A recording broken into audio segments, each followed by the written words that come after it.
Buongiorno everyone, welcome back to the Magpie Channel TV, welcome back to my icebox. It's absolutely freezing today on my lunch break at work, yeah, so I'll bring you a good update though, a good news update to bring you. It's not quite a football transfer, could be a transfer of different sorts though. I've been meaning to do this video for the past couple of days, but obviously we had the fan camp stuff from the game on Sunday, then yesterday I brought out the transfer news video, but today is all about potential new sponsorships.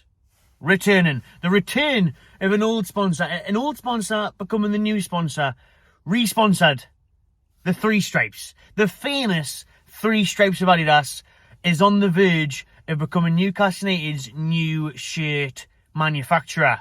Fantastic news, love how it is, great for the nostalgia in us from the 90s who had all those brilliant kits back then and the glorious years of Newcastle. Everything's just coming full circle, yeah. This is mental. I feel like I'm in a movie. So in the space of a year, Newcastle have been taken over in the top four, in a semi-final of a cup. We've got unreal players like Bruno Guimaraes and Kieran Trippier who love playing for the club. The fans are connected with the club, selling the stadium out. The atmosphere with war flags is amazing. We've got the best defensive record in the league.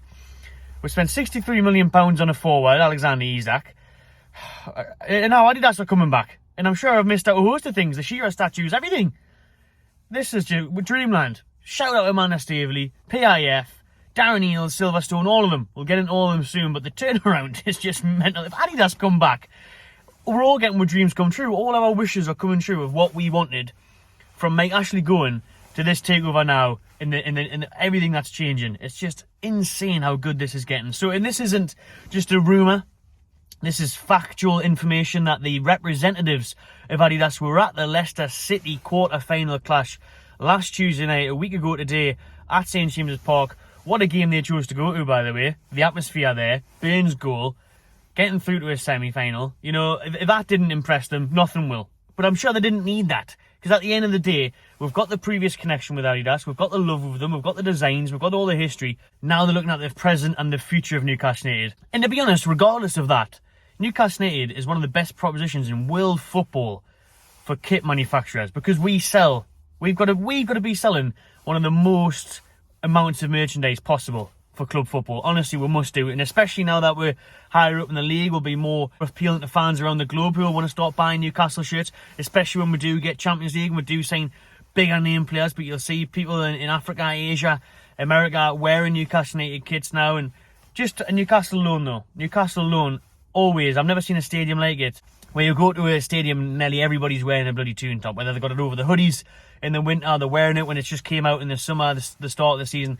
We go mad for football kits, absolutely mental. So whether it be Adidas, Nike, Puma, like we used to have, fucking Diadora, whoever it would be, would sell shit tons of kits because we just love the Newcastle badge, and we're proud to show the black and white stripes. Now back in the day, obviously it went through the roof because the entertainers era, how well we were playing, riding high at the top of the league. You know, that 95-96 home and away kit, sensational, absolutely sensational. You know, the Brown Ale made it into a masterpiece. They did so many nice bits and pieces with Newcastle United at the time. The kits, the training wear was amazing as well. So I would love to see Adidas pack. Of course I would. And I love how they were in the crowd. So this is true, this is factual. The way there, the way watching Newcastle, we are trying to get rid of Castore. We are trying to get rid of them. Now, Castore have a deal until 2024, so we would have to buy them out and get rid of them. Although, for me, I don't think Adidas will be here the start of next season. I think Castore will let their deal run out. I mean, for one, they're not going to want to leave it. They're getting the best and biggest exposure at the minute, sponsoring Newcastle with all the attention on us, how high we're riding, especially if we get European football. That'll do bits for Castore's marketing campaigns and stuff next year.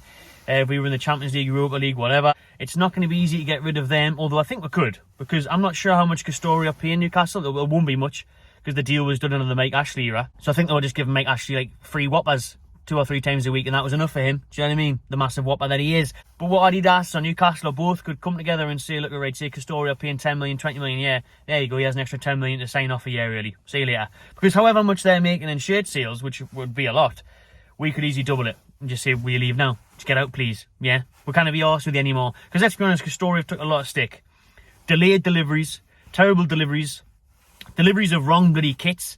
You know, you've got Newcastle fans receiving different club shirts. You've got Rangers fans receiving Newcastle's merchandise, which, to be fair, isn't the worst thing, is it? Scottish football, bit shit. But you know what I mean? It's not acceptable. Not acceptable. Big up Rangers, by the way, just having a laugh. You know what I mean? If you're a Rangers fan, you bought your kid a new shirt for his birthday and he comes out with Newcastle's third kit, you'd be thinking, what the fuck's going on here? So it's a shambles, really. I think with Custore, you know, they started off as a small business, two lads together making it. I respect that, I appreciate that.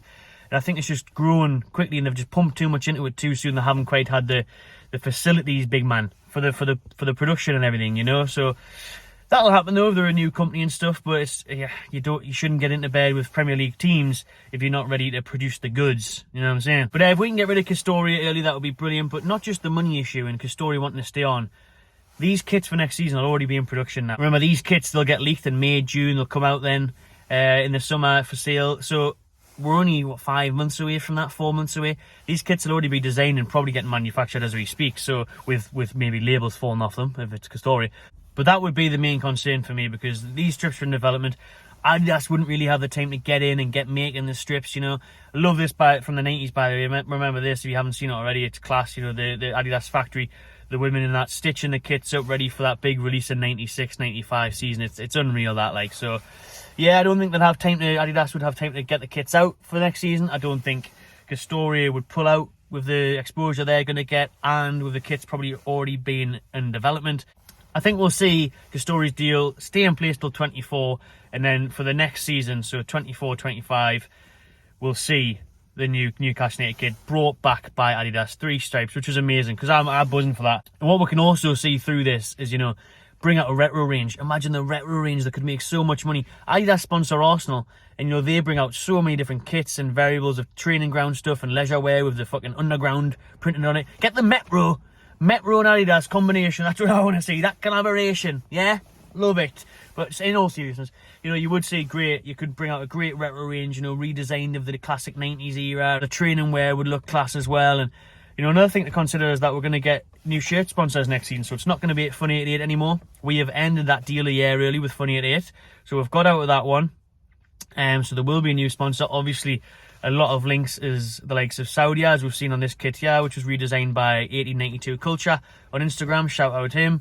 And this brilliant design, which is actually a remap of the Juventus 17-18 kit, I believe. So that looks unreal. That is an absolute winner. Get that done. Get that. All you have to do, 1882 Culture deserves so much credit here. I'll send it to Amanda. Right? Get it at Adidas, Amanda, and get it made. Because this would fly off the shelves. It's absolutely perfect. It's beautiful. It's classical. What the hell is that? A food van rocking up outside the offices. I wouldn't consider it. I'm trying to film a video, yeah? And obviously all the talk has been that the next shirt sponsor in the middle, the big main sponsor, will be a Fly Saudia, will be Saudia Golf, will be something PIF related. And that's the best thing to do for us, because it drives through FFP and you can put a big sponsorship deal on there, allow us to wingle our way through FFP and stuff. So that'll be the case. And then I mentioned training ground wear with Adidas.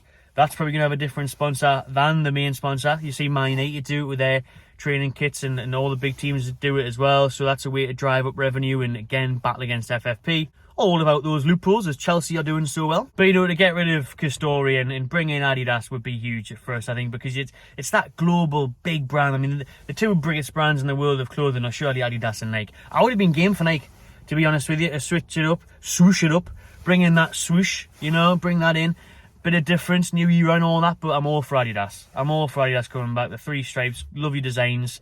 So yeah, buzzing for it. And you just a bit more respect in it. You know, you're sponsored by Adidas, sponsored by all the big teams.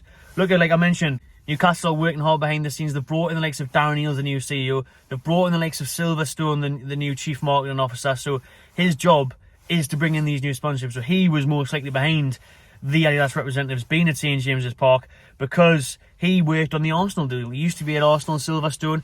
He got them a £300 million deal from Adidas when Adidas replaced Puma a few years ago at Arsenal. So he was the figurehead behind that.